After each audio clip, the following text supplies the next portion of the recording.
सियाबन खुज़रम मिन सुंदुसिन व इस्तबरक, जन्नतियों के बदन पर रेशम का कपड़ा होगा और रेशम भी दो टाइप का होगा, एक रेशम सुंदुस होगा और एक रेशम इस्तबरक होगा। सुंदुस बोलते हैं जो बारीक रेशम होता है और इस्तबरक जो थोड़ा थोड़ा मोटा रेशम होता है। मेरी एक बच्ची का नाम सुंदुस, एक बच्ची का नाम इस्तबरक है। ये कुरान की इन्हीं आयतों की रोशनी में मैंने रखा है। सुंदुस के माने भी रेशम होता है, इस्तबरक के माने भी रेशम होता है। तो जन्नतियों का कपड़ा इतना आलीशान। तुम दुनिया के कपड़े पर मर रही हो मेरी बहनों, तुम अपनी अलमारी पे कपड़े निहार रही हो, अपने वार्डरोब में कपड़े निहार रही हो और अपने मेकअप आइटम को देख रही हो, अपनी ज्वेलरी बॉक्स को देख रही हो। आओ जरा जन्नत की ज्वेलरी तैयार करो, जरा जन्नत के कपड़े तैयार करो, जरा जन्नत के लिए अपने आप को तैयार। दुनिया की जिंदगी की क्या हकीकत है मेरे भाई। आगाह अपनी मौत से कोई बशर नहीं, आगाह अपनी मौत से कोई बशर नहीं, सामान 100 बरस का है पल की खबर नहीं।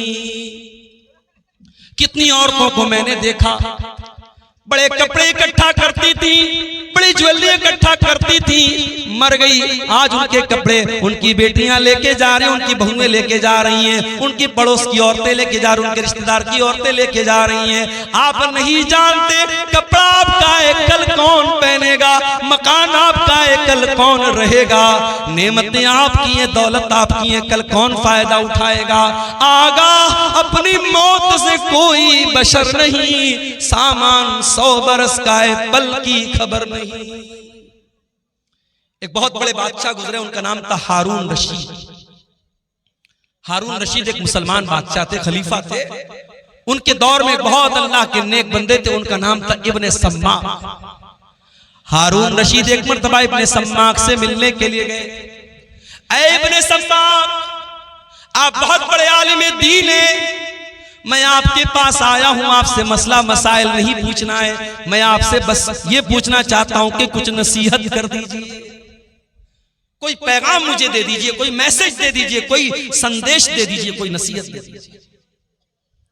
इब्ने सम्माक ने कहा अमीरुल मोमिनीन, सपोज कर लीजिए, तसव्वुर कर लीजिए कि आप एक सहरा में जा रहे हैं, एक रेगिस्तान में जा रहे हैं, खाना खत्म हो गया, पानी खत्म हो गया, आपको बड़ी जोर की प्यास लग गई और दूर दूर तक पानी नहीं मिल रहा है।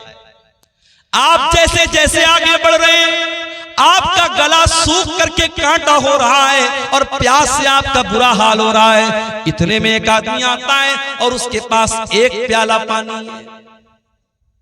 उसने कहा ऐ खलीफा, मैं आपको एक प्याला पानी देने को तैयार हूं, शर्त यह है कि आप अपनी आधी बादशाहत मुझे दे दें।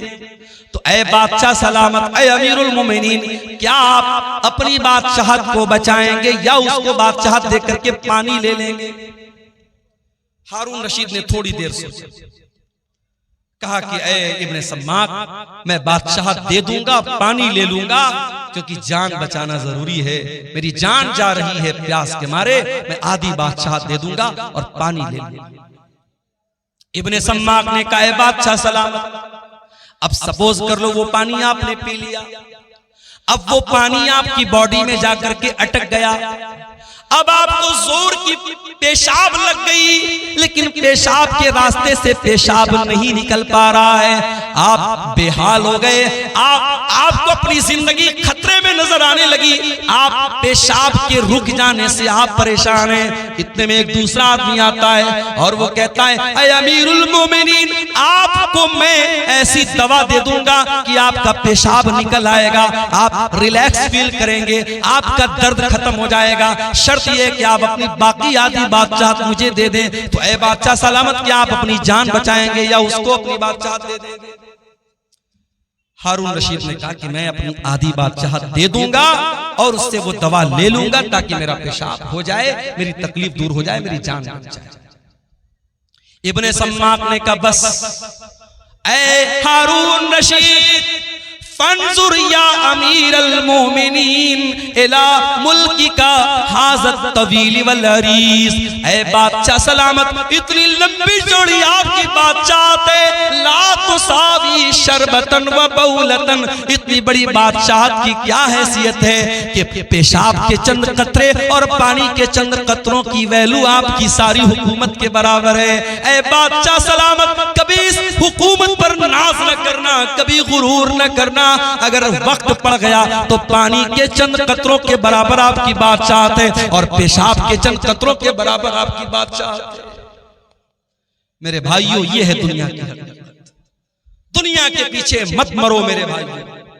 हर जुमा के दिन आप सुनते हैं इमाम साहब सूरह आला की तिलावत करते हैं, बल तुसिरूनल हयातद दुनिया वल आखिरतु खैरुम व अबका। मेरे बंदो, तुम दुनिया की जिंदगी को तरजीह देते हो, तुम दुनिया की जिंदगी को ऊपर रखते हो, जबकि आखिरत की जिंदगी ज्यादा बेहतर और ज्यादा बाकी रहने वाली है। तुम्हें तो आखिरत की तैयारी करना चाहिए। अब सवाल पैदा होता है कि क्या हम दुनिया में ना रहे, दुनिया का हक अदा न करें, बीवी का हक अदा न करें, बच्चों का हक अदा न करें? नहीं, ये इस्लाम की तालीम नहीं है। हमें दुनिया में रहना है, हमें बीवी का हक भी अदा करना है, हमें बच्चों का हक भी अदा करना है, हमें माँ बाप का हक भी अदा करना है, लेकिन हमें दिल नहीं लगाना है दुनिया से। जगह जी लगाने की दुनिया नहीं है, ये इबरत की जा है, तमाशा नहीं है। दिल लगाओ तो जन्नत से लगाओ, दिल लगाओ तो आखिरत से लगाओ। दुनिया दिल लगाने का ठिकाना नहीं है। दुनिया में कैसे रहना है? अल्लाह के प्यारे नबी अब्दुल्लाह इब्न उमर का कंधा पकड़ करके कहते हैं, कुन फिद दुनिया का गरीब। ऐ अब्दुल्ला, दुनिया में ऐसे जिंदगी गुजारो जैसे परदेसी जिंदगी गुजारता है। बिहार के बहुत सारे लोग बंबई में रहते हैं, बंबई में दंगा हो जाता है, फसाद हो जाता है, तो बंबई में जो बिहार का रहने वाला, यूपी का रहने वाला, बंगाल का रहने वाला आदमी है, वो डर जाता है कि यार मेरा तो यहाँ कोई नहीं, ये तो परदेश है, मेरा गांव नहीं है, मेरा इलाका नहीं है, मेरा क्या होगा? वो रहता है बंबई में, कमाता है बंबई में, खाता है बंबई में, मगर उसे अपना असल वतन याद रहता है। वो कटिहार के फला गांव का रहने वाला है, वो गांव से याद रहता है। अल्लाह के नबी फरमाते हैं, तुम दुनिया में इस तरीके से जिंदगी गुजारो जैसे कोई अजनबी, कोई परदेसी जिंदगी गुजारता है। औ आबिरु सबीलिन, या ऐसे जिंदगी गुजारो जैसे कोई मुसाफिर जिंदगी गुजारता है। मुझे कल कटिहार से निकलना है, इंटरसिटी पकड़ना है, इंटरसिटी पटना जा रही है, रास्ते में बेगूसराय भी आ रहा है, रास्ते में मानसी भी आ रहा है, रास्ते में महेश खुंड भी आ रहा है, रास्ते में बरौनी भी आ रहा है। मुझे भूख लगेगी, मैं उतर करके चिप्स ले लूंगा, मैं बिस्किट ले लूंगा, मैं नमकीन ले लूंगा, मगर मुझे मालूम है मुझे पटना तक जाना है, मेरी मंजिल पटना है, मेरी मंजिल बनारस है। मैं जा करके ठहरूंगा अपनी मंजिल पर, मैं जा करके रुकूंगा अपनी मंजिल पर। मैं बीच के स्टेशनों से फायदा तो उठा सकता हूं, मगर मेरा टारगेट मेरी मंजिल होगी, मेरा मकसद मेरी मंजिल होगी। अल्लाह के नबी कह रहे हैं, दुनिया में ऐसे जिंदगी गुजारो जैसे मुसाफिर जिंदगी गुजारता है। और सहाबे किराम हमारी तरह रात में 2-2, 3-3 बजे तक तकरीर नहीं सुनते। नबी ने इतनी हदीस बयान की, अब्दुल्लाह इब्न उमर ने सुन लिया। अब अब्दुल्लाह इब्न उमर खुद कहते हैं, ओ लोगो कान खोल करके सुन लो, इज़ा अस्बहत फला तंतज़िरिल मसा, जब सुबह हो जाए तो शाम का वेट न करो, शाम की प्रतीक्षा न करो, शाम का इंतजार न करो। शाम हो जाए तो सुबह का इंतजार न करो। ओ मेरी प्यारी माओ बहनों, ओ मेरे प्यारे नौजवान साथियों, जाओ जरा बिस्तर पे सोने के पहले ये हदीस याद कर लेना, ये सोच करके बिस्तर पे जाना, आय अल्लाह अगर आज की रात मेरी जिंदगी की आखिरी रात हो गई, आय अल्लाह सारे अमाल तो गुनाहों से भरे हैं, सारा रजिस्टर तो गुनाहों से भरा है। आय अल्लाह अगर इसी हाल में तेरे पास चला गया, आय अल्लाह तो इसी हाल में तेरे पास में चली गई, आय अल्लाह मेरा क्या बनेगा, मेरा क्या हाल बनेगा। मेरे प्यारे साथियों, जब रात में बिस्तर पे सोने जाया करो तो ये एक बार सोच लिया करो, अल्लाह अल्लाह के हजरत अब्दुल्लाह इब्न उमर कहते हैं जब शाम हो जाए तो सुबह का इंतजार मत किया करो, और सुबह हो जाए तो शाम का इंतजार मत किया करो। और आगे फरमाते हैं वखुज़ मिन सिहतिका लिमरदिका, और जब तुम्हारी तंदुरुस्ती मौजूद है तो तुम बीमारी के दिन की तैयारी कर लो और अपनी जिंदगी में मौत की तैयारी कर लो, मौत की तैयारी कर लो। माशाअल्लाह कटिहार बड़ी तरक्की पर है। मैं आज मार्केट में गया, हमारे कुछ दोस्त लोग भी साथ में थे, कितने बड़े बड़े रेस्टोरेंट बन गए। स्टेशन के सामने एक छोटा सा होटल था, बिस्मिल्लाह होटल। आज गया तो देखा बहुत बड़ा सा रेस्टोरेंट बना है, उसका नाम है तंदूरी महल। बड़े बड़े होटल खुल रहे हैं कटिहार। अभी हैदराबाद में गया था, एक दो महीना पहले मेरा सफर था, कुछ साथियों के साथ रात में निकला। मेरा ख्याल है कि रात के 12 या 1 बज रहे थे। दोस्तों ने कहा चलिए मौलाना आपको चाय पिलाते। मैंने कहा यार 12-1 बज रहा है, चाय मिलेगी? बोले चलिए आप हैदराबाद में। हैदराबाद में चाय की एक बहुत बड़ी दुकान है, नाम नोट कर लो, कभी जाना तो चाय पी लेना, नीलोफर होटल। नीलोफर नाम है, लड़की का नाम नहीं बता रहा, होटल का नाम बताओ, नीलोफर। रात के 1 बजे में गया साथियों के साथ। मैं सोचा यार रात का 1 बजा है, 2-4 लोग वहां होंगे। गया तो वो भीड़ है, रश है, मर्दों का, औरतों का, लड़कों का, लड़कियों का, मुसलमानों का इलाका है, मुस्लिम मेजॉरिटी इलाका है और रश भरा पड़ा है। तो अब हैदराबाद शहर है भाई, खाने पीने का शहर है। अब कटिहार में भी वो चीजें आ रही, पूर्णिया में भी वो चीजें आ रही। तरक्की पर है जमाना, जमाना तरक्की पर तो है मेरे प्यारे साथी। लेकिन ये बात याद रखो, तरक्की का मतलब ये नहीं है कि आप अपने अल्लाह को भूल जाएं। 4 पैसे आ गए, स्टैंडर्ड बन गए, घर में स्टैंडर्ड बना गया, इसका मतलब ये नहीं कि आपके घर की औरतें पर्दा करना बंद कर दें। स्टैंडर्ड बन गए तो कुरान पढ़ना बंद कर दो, ऐसा नहीं है मेरे भाई। कब्र के अंदर यही कुरान आपके काम आएगा। मैं नहीं मना करता तुम अपने बच्चों को मेडिकल की तालीम दो, मैं मना नहीं करता। अपनी बच्चियों को तुम आला तालीम दो, मैं मना नहीं करता।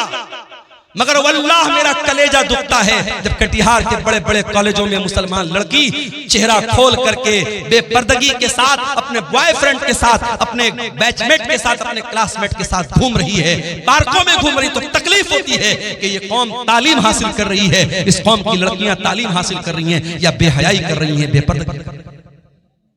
हालात ये है, लड़की 8-9 साल की होती है, लड़का 10-12 साल का होता है। अभी लड़का बहुत छोटा है, लड़की बहुत छोटी है। अभी दुनिया की बहुत सारी बातें उनको मालूम भी नहीं है, मगर यूट्यूब ने उनको सिखा दिया है, फेसबुक ने उनको सिखा दिया है, इंस्टाग्राम ने उनको सिखा दिया है। 9-9 साल की लड़कियों के भी बॉयफ्रेंड मौजूद हैं, 10-12 साल के लड़कों की गर्लफ्रेंड मौजूद हैं। मैं इसी समाज की और इसी मुआशरे की हकीकत आपको बता रहा हूं। वल्लाह मेरे प्यारे नौजवान साथियों, मेरी बहनों, दुनिया की ये तालीम आप हासिल कीजिए, मगर अकबर इलाहाबादी का वो शेर मैं आपको सुनाता हूं। तुम शौक से कॉलेज में पढ़ो, चरख पे झूलो, जायज है गुब्बारों में उड़ो, चरख पे झूलो, बस एक सुखन बंद है आजिज कर है याद अल्लाह को और अपनी हकीकत को न। आप कितने बड़े कॉलेज में भी पढ़ लीजिए, लेकिन आपको ये नहीं भूलना है कि आप मुसलमान हैं। अल्लाह की कसम, कर्नाटक की वो लड़की जो नकाब में स्कूल जा रही थी, कॉलेज जा रही थी, और दंगाइयों ने और फसादियों ने उसको देख करके नारा लगाया था, और उस लड़की ने जिसका नाम मुस्कान था, उसने नारे तकबीर की सदा बुलंद की थी, अल्लाह अकबर कहा था। सारी दुनिया के मुसलमानों ने उस लड़की पर फख्र किया था। और आज भी बड़े बड़े कॉलेजों में जो लड़की नकाब में रहती है, अपनी हया से समझौता नहीं करती, अपने पर्दे से समझौता नहीं करती, वो प्राइम मिनिस्टर से भी डिग्री लेने जाती है तो नकाब में जाती है। ऐसी लड़कियों पर हमें फख्र है मेरे भाइयों, ऐसी बहनों पर हमें फख्र है। तालीम हासिल करो, मगर कुरान की भी तालीम हासिल करो। ये मदरसे, ये छोटे छोटे मदरसे आज सीमांचल में तरस रहे हैं। इनका इंफ्रास्ट्रक्चर देख लो। मैं कितने मदरसों में जाके देखा मैंने कि टीन का शेड लगा हुआ है और कच्ची जमीन है, बच्चे बेचारे उस पे पढ़ रहे। किशनगंज में एक मदरसे में मैं गया, बेहतरीन तालीम हो रही है, अच्छी पढ़ाई हो रही है, मगर इंफ्रास्ट्रक्चर नहीं है। ये बड़े बड़े नेता आते हैं हमारे यहाँ, इन मिनिस्टरों से, इन नेताओं से, इन एमपीज और एमएलए से कहो कि इन मदरसों को भी थोड़ा ध्यान दें। आज कितने मदरसे मेरे भाइयों, न उनके पास इंफ्रास्ट्रक्चर है, न उनके पास टीचरों को देने की ढंग की सैलरी है। बेचारे साल में एक जलसा करते हैं और जलसे में भी जो लोग आते हैं तकरीर सुनते हैं, कितने लाख रुपए का जलसे पे खर्च हो जाता है और आखिर में जो बचत होती है मदरसे वालों को बहुत थोड़ी सी बचत होती है। ये तकलीफ की बात है मेरे भाइयों, ये दर्द की बात है। इन मदरसों में पढ़ने वाले, कुरान पढ़ने वाले बच्चों को हकीर समझते हैं। वल्लाही इन्हें हकीर मत समझो। तुम डॉक्टर बन जाओ, तुम इंजीनियर बन जाओ, तुम आईएएस ऑफिसर बन जाओ, मुबारक हो तुम्हें। ये कुरान पढ़ने वाले, ये दुबले पतले बच्चे, ये पतली दाल पीने वाले बच्चे, ये बगैर छिला हुआ आलू खाने वाले बच्चे, ये जागीर का खाना अपनी इज्जत और खुददारी को कुचल कर घरों से ले जाके टिफिन लेकर खाना लाने वाले ये बच्चे, इन्हें हकीर मत समझो मेरे भाइयों। अल्लाह के नबी फरमाते हैं, खैरुकुम मन तअल्लमल कुरान व अल्लमहु, तुम में सबसे बेहतरीन इंसान वो है जो कुरान को सीखता है और कुरान को सिखाता है। कब्र में यही कुरान आपके काम आएगा। कब्र में मुनकर नकीर आएंगे, पूछेंगे मन रब्बू का, तेरा रब कौन है? तू कहेगा मैं इंटर पढ़ के आया हूं, मैं ग्रेजुएशन करके आया हूं, मैंने बीसीए किया, मैंने एमसीए किया, मैंने नीट निकाला, मैंने फला एग्जाम पास किया। फरिश्ता पूछेगा मन नबियों का, तेरे नबी कौन है? माँ दीनों का, तेरा दीन क्या है? अगर आपने दुनिया की सारी तालीम हासिल की है, अगर आपने रब का कुरान नहीं पढ़ा है, अगर आपने मोहम्मद रसूलुल्लाह की हदीसों को नहीं पढ़ा है, कुरान और सुन्नत को नहीं पढ़ा है, आप मुनकर नकीर के सवाल का जवाब नहीं दे पाएंगे। उस सवाल का जवाब अगर चाहिए तो कुरान पढ़ना पड़ेगा, हदीसों को पढ़ना पड़ेगा। मेरे भाइयों, आज का दौर तो बहुत अच्छा दौर है। आज ऑनलाइन भी आप दीन की तालीम हासिल कर सकते हैं। अपनी बहनों से कहना चाहूंगा जो कॉलेज में पढ़ती हैं, जो यूनिवर्सिटी में पढ़ती हैं, ऐ मेरी प्यारी बहनों, आज ऐसे कोर्स भी हो रहे हैं, ऑनलाइन कोर्स हो रहा है। लॉकडाउन में खुद मैंने कई कोर्स चलाए ऑनलाइन और मुझे बड़े फख्र के साथ आज मैं दुबई तक मेरे स्टूडेंट मौजूद है। मेरे पास मैसेज आता है, मौलाना साहब मैं आपका स्टूडेंट हूँ। लड़कियों का, मेरी मुसलमान बहनों का भी कभी कभी फोन आता है। बड़ी खुशी होती है कि जब वो कहती हैं कि मैंने आपसे ऑनलाइन कोर्स तालीम हासिल की थी। आज मदरसे की चार दीवारी के अंदर बैठ करके दीन की तालीम अगर देना पॉसिबल है तो ऑनलाइन भी आप तालीम हासिल कर सकते हैं और तालीम दे सकते हैं। मेरे प्यारे साथियों, दुनिया का जितना इल्म हासिल करना है कर लो, मगर कब्र में जो काम आने वाला इल्म है वो आखिरत का इल्म है, वो कुरान और सुन्नत का इल्म है। और अल्लाह ताला कुरान में कहता है यालमून ज़ाहिरम मिनल हयातिद दुनिया। मेरे बहुत सारे बंदे ऐसे हैं जिनके पास दुनिया की तो बहुत नॉलेज है लेकिन आखिरत के मामले में गाफिल हैं। कहीं ऐसा ना हो मेरे भाइयों, दुनिया की डिग्रियां तो हमारे पास हो, दुनिया का इल्म तो हमारे पास हो, मगर आखिरत के मामले में हम जीरो हो, आखिरत की हमें कोई नॉलेज ना हो। इमाम हसन बसरी कहते हैं कि कुछ लोग इतने माहिर होते हैं, इतने काबिल होते हैं कि अपने उंगली के नाखून पे रख के बता देते हैं कि दीनार का वजन कितना है। इतने माहिर होते हैं, अपने दुनिया के मामले में इतने काबिल होते हैं, लेकिन 2 रकात नमाज पढ़ने का तरीका उनको नहीं। इसी कटिहार में मुझे याद है, नमाज पढ़ने के लिए बैठा, पीछे से एक आदमी आता है, उसको किसी ने बताया कि अब्दुल गफ्फार साहब नमाज पढ़ रहे हैं, जाओ उनके साथ पढ़ लो। नमाज खत्म हो चुकी थी, मैं बाद में आया था, मैं अपनी अलग नमाज पढ़ रहा था। अब वो आदमी आया तो उसको ये भी पता नहीं कि दाएं खड़ा होना है कि बाएं, ये भी नहीं मालूम।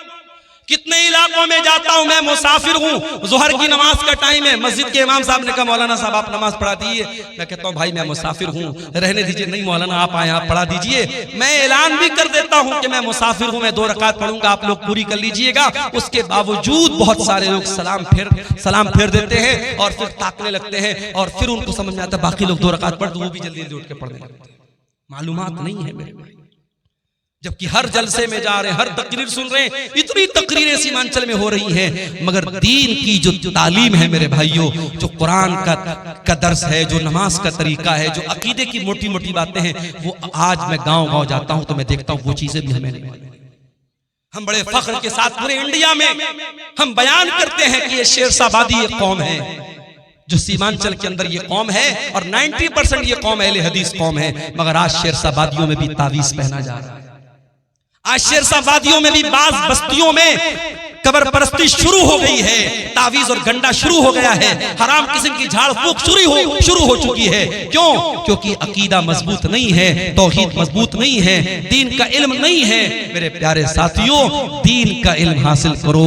दीन का इल्म ही आपको कयामत के दिन भी काम आएगा और कब्र में भी काम आएगा। मैं मना नहीं करता, आप दुनिया की तरक्की हासिल कीजिए, दुनिया को कामयाब बनाइए, मगर कुरान हमें जो दुआ सिखाता है, रब्बना आतिना फिद दुनिया हसना व फिल आखिरति हसनतन व क़िना अज़ाबन्नार। आय अल्लाह, तू दुनिया की भी भलाई हमको अता फरमा दे और आखिरत की भलाई भी हमको अता फरमा दे और जहन्नम की आग से हमको बचा ले। दुनिया में आप तरक्की करें, इस्लाम को कोई एतराज नहीं है, मगर दुनिया की 50 साल की जिंदगी में आप तरक्की कर ले, पैसा कमा ले, नाम कमा ले, इससे इंपॉर्टेंट बात यह है, इससे अहम बात यह है कि जो परमानेंट लाइफ है, जो फॉरएवर है, जो हमेशा रहने वाली जिंदगी है, मेरे भाइयों, उस जिंदगी के लिए आपने क्या तैयारी की है, उस पर आप मेहनत कीजिए। अल्लाह के नबी सल्लल्लाहु अलैहि वसल्लम एक दुआ किया करते थे, बड़ी प्यारी दुआ है, मैं आपको बता रहा हूं, अगर आपको याद करना है, दुआ की एक पतली सी किताब आती है, नाम नोट कर लीजिए, हिस्नुल मुस्लिम। ये किताब आपको कहीं भी मिल जाएगी, अगर मोबाइल आपके पास मौजूद है, उसके प्ले स्टोर में जाके आप टाइप कीजिए हिस्नुल मुस्लिम, तो ये किताब वहां पर भी आपको मिल जाएगी। अल्लाह के नबी बड़ी प्यारी दुआ करते थे, अल्लाहुम्मा अस्लिह ली दीनी अल्लज़ी हुवा इस्मतु अमरी व अस्लिह ली आखिरती अल्लती व अस्लिह ली दुनियाया अल्लती फीहा माआशी। आय अल्लाह, मेरे दीन को सही कर दे, मेरे दीन की इस्लाह कर दे, क्योंकि दीन ही मेरे मामले की बुनियाद है। और अल्लाह, मेरी दुनिया को भी तू अच्छा कर दे, क्योंकि मुझे जिंदगी दुनिया में गुजारना है। वो अस्लिह ली आखिरती अल्लती इलैहा माआदी। और अल्लाह, मेरी आखिरत को भी तू दुरुस्त कर दे, क्योंकि मरने के बाद मुझे लौट करके आखिरत की तरफ जाना है। वजअलिल हयात ज़ियादतन ली फी कुल्लि खैर। और अल्लाह, मेरी जिंदगी को ऐसा बना दे कि जिंदगी में हर आने वाला दिन पीछे वाले दिन से बेहतर हो, हर दिन कोई नया नेकी का काम करूं, कोई अच्छा काम करूं। इसी कटिहार के इलाके के लोगों ने मुझे बताया कि पर हेड वो 10-10 रुपया कलेक्शन कर रहे हैं। 10 रुपये की आज के जमाने में कोई वैल्यू नहीं, लोग पान खा जाते हैं 10 रुपये का। परिवार में अगर 5 लोग हैं, 6 लोग हैं, 10-10 रुपया वो सबसे कलेक्शन कर रहे हैं पूरे गांव से। और इस तरीके से 1 साल लोगों ने कलेक्शन किया है। गांव का नाम मुझे याद नहीं है, उस गांव के लोगों ने मुझे बताया, अभी शाम को मुझसे मुलाकात हुई थी, कि हर महीने 40,000 50,000 रुपया कलेक्शन कर रहे हैं और 1.5 साल में उन्होंने 16-17 लाख रुपया इकट्ठा कर लिया है। एक बड़ा फंड हो गया है। मस्जिद का कोई मसला आ जाए, कब्रिस्तान का कोई मसला आ जाए, 10-10 रुपया कोई भारी भी नहीं पड़ने वाला, हर हफ्ता वो वसूल रहे हैं। और पूरी ट्रांसपेरेंसी के साथ, पूरी पारदर्शिता के साथ बाकायदा एक ग्रुप बनाया है, व्हाट्सएप पर बाकायदा मैसेज में हर हफ्ता बता देते हैं इतना कलेक्शन हुआ, इतना अमाउंट आया है। मेरे प्यारे साथियों, ये मदरसे जो आपके गांव-गांव में मकतब चल रहे हैं, ये साल में जलसा करके छोटे-छोटे बच्चों को ऑटो पर बिठा के जो भीख मांगते हैं हम, उससे तो बेहतर है इस तरीके की कोई हम शक्ल निकालें कि 10-10 रुपया भी अगर हम हर परिवार के हर मेंबर से लें और एक बड़ी रकम इकट्ठा हो जाए, हम अच्छी सैलरी दें और अच्छे उलमा को और अच्छे टीचरों को हम रखें, हमारी कौम के बच्चे कुरान हदीस पढ़े। ये मुझे बड़ा अच्छा लगा, ये करने का काम लगा जो आपके सीमांचल में ये काम किया जा सकता है। मुझे तकलीफ होती है मेरे भाइयों, आज अपने खाने पर, पहनने पर। मुझे इसी शेरशाबादी समाज के लोगों ने बताया कि आज शेरशाबादियों में ऐसे भी गांव हैं जहां शादियों में डीजे बज रहा है। मुसलमान आदमी की शादी है, अहले हदीस की शादी है, शेरशाबादी की शादी है और शादी में डीजे बज रहा है। बाप भी बेशरम लोगों की तरह नाच रहा है, माँ भी बेशरम लोगों की तरह नाच रही है। ये नाच गाना हो रहा है। मेरे प्यारे साथियों, अल्लाह का अजाब नहीं आएगा तो क्या आएगा? यही वो दौर था, अल्लाह के प्यारे नबी ने बताया था कि मेरी उम्मत पर वो दौर आएगा, खस्फुन व कसफुन व मस्खुन। मेरी उम्मत के लोगों को जमीन में धसा दिया जाएगा, मेरी उम्मत के लोगों पर आसमान से पत्थर बरसेंगे और मेरी उम्मत के लोगों को सुअर और बंदर बना दिया जाएगा। ऐसा दौर आएगा। सहाबा ने कहा, अल्लाह के नबी ऐसा दौर कब आएगा? आपने फरमाया, इज़ा ज़हरतिल क़ीनात वल मआज़िफ, जब नाचने गाने वालियां मुसलमानों के घरों में आ जाएंगी, व शुरबतिल खुमूर, और मुसलमान शराब पीने लगेगा। अरे शराब तो बहुत हल्की चीज हो गई। आज आपके कटिहार और किशनगंज की रिपोर्ट मेरे पास मौजूद है। आज गांजा पी रहा है मुसलमान का बच्चा, आज चरस का नशा कर रहा है मुसलमान का बच्चा, आज हीरोइन का नशा कर रहा है मुसलमान का बच्चा। आज ये नशे हमारी कौम को डुबो रहे हैं, हमारी कौम के नौजवानों को बर्बाद कर रहे हैं। मेरे प्यारे साथियों, अल्लाह का अजाब अगर आ रहा है तो वजह यही है। मेरे अजीजों, तकरीर कर लेना और करा लेना, जलसे कर लेना करा लेना, ये कमाल नहीं है। कमाल ये है कि हम अपने आप को जांचें और परखें कि हमारा समाज कल कहां था और आज कहां है। अगर रात भर तकरीर सुनने के बाद भी फजर की नमाज में हमारे पास नमाजी नहीं है, अगर शराब के अड्डों पर कोई कमी नहीं आ रही है, अगर औरतों की बेपर्दगी में कोई कमी नहीं आ रही है, अगर दिल में अल्लाह का डर पैदा नहीं हो रहा है, तो माफ कीजिए, हम फेल हो रहे हैं, हमारी सारी मेहनत बेकार हो रही है। हमें इस पर गौर करने की जरूरत है। इतना बड़ा सरमाया सीमांचल में हजारों जलसे हो रहे हैं, उम्मत का कैपिटल लग रहा है, उम्मत का सरमाया लग रहा है। इन जलसों से हम क्या हासिल कर रहे हैं, हमारी कौम क्या हासिल कर रही है, हम अपने अंदर सुधार कर रहे हैं कि नहीं कर रहे हैं, अपने अंदर परिवर्तन कर रहे हैं कि नहीं है, इस पर हमें गौर करने की जरूरत है। मेरे अजीजों, आज का ये जलसा मस्जिद के लिए जलसा था। मुझसे पहले आपने उलमा की तकरीरें भी सुनी और जो चंदा करने वाले मौलवी थे उनके हाथों पर आपने चंदा दिया। जाते जाते भी मेरी गुजारिश है कि अल्लाह के घर में आप ताउन करके जाइएगा। हमारे यहाँ लोग LIC लेते हैं। LIC का एक नारा है, जीवन जिंदगी के साथ भी और जिंदगी के बाद भी। मैं आपको बता दूं कि मस्जिद में आपका 10 रुपया भी लगा है, मस्जिद में आपका 100 रुपया भी लगा है, तो ये LIC की जो पॉलिसी है ना, वो तो दुनिया में आपके काम आएगी। वो भी हराम तरीके से पैसा कमा रहे हैं आप, LIC का जो पैसा है, लेकिन ये आप जो पैसा लगाए हैं मस्जिद में, ये आपको आखिरत में काम आएगा। अल्लाह के नबी ने कुछ चीजों का जिक्र किया है जो मरने के बाद भी इंसान के काम आती है। उसमें एक चीज क्या है, औ सदक़तिन जारियतिन, ऐसा सदका इंसान करके जाए जो उसके मरने के बाद भी कंटिन्यू जारी रहे। मेरे अजीजों, मस्जिद और मदरसे की इमारत में लगने वाला आपका पैसा सदक़े जारिया है। आज हम लोग बड़े खुश होते हैं, साहब मौलाना मुफ्ती रहमान साहब के जरिए मस्जिद बन रही है, फला मौलाना साहब के जरिए मस्जिद बनी। कभी आपने गौर किया, ये जितने मशारी का काम करने वाले उलमा हैं, ये अपना पैसा तो नहीं लगा रहे। ये अरब के कुछ लोग हैं, अल्लाह के नेक बंदे, कोई अपनी माँ के नाम से मस्जिद बनवा रहा है, कोई अपने बाप के नाम से ट्यूबवेल लगवा रहा है, कोई अपने भाई के नाम से मदरसा बनवा रहा है। जो जज्बा अरब के लोगों में पैदा हुआ और हिंदुस्तान और बिहार, बंगाल और नेपाल में उनके पैसे से मस्जिद बन रही है, तो वो जज्बा क्या हमारे अंदर पैदा नहीं हो सकता? मेरे प्यारे साथियों, वो जज्बा यकीनन पैदा हो सकता है। वो जज्बा पैदा करो, हम अपने लिए जो बनाएंगे वो यही रह जाएगा, जो दुनिया के लिए, उम्मत के लिए छोड़ के जाएंगे वो इंशाअल्लाह आखिरत में हमारे काम आएगा। इसलिए जिनको अल्लाह ने नवाजा है वो इस तरीके के नेकी कामों में बढ़ चढ़ के हिस्सा लें। दुनिया की हकीकत के मौजू पर ये चंद बातें आपके सामने मैंने रखी हैं। अल्लाह से इस दुआ के साथ रब्बुल आलमीन हमें दुनिया के साथ साथ आखिरत की तैयारी करने की तौफीक अता फरमाए। रब्बुल आलमीन हमें जन्नत में ले जाने वाला अमल करने की तौफीक अता फरमाए। रब्बुल आलमीन हमें सही मानों में जन्नती